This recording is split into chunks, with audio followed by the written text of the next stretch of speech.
Я на семінарі другий раз. Все життя мені приходилось боротися за своє здоров'я. Мабуть, Бог так наказував мене, не знаю, я не знаю, ким я була в прошлій житті, що я отримала стільки всього болячок, і я йшла дуже довго, боролася. Все вивчала, читала, не тільки медичне, і нетрадиційну медицину, любу я проходила.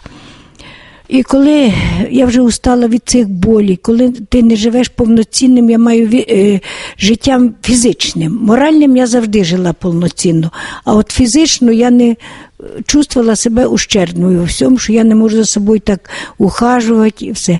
І вдруг моя сотрудниця розказала мені про школу Лювена. Я промовчала в сім'ї, нікому, але я зразу сказала, я поїду.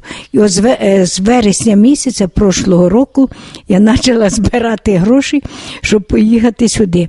По-перше, я послала братіка, як проходимця першого. Братіка, первопроходця. Тому що я знала, я по снігу не пройду, коліно не згинається, в Карпати я не можу йти, бо я на бордюр думаю, як це переступити на ту сторону.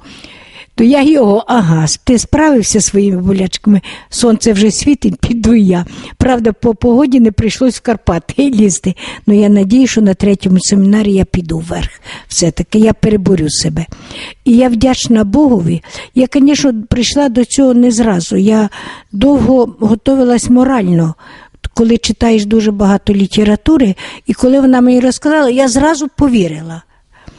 Це. І спасіба Богу, що він дав Віктору ці знання, і Віктор нам може передати для того, щоб ми були вічні, і сотворили дух своєї душі. Чи то сотворили храм своєї душі. Дуже вдячна. Я вже мрію, де це гроші взяти на 4-й раз.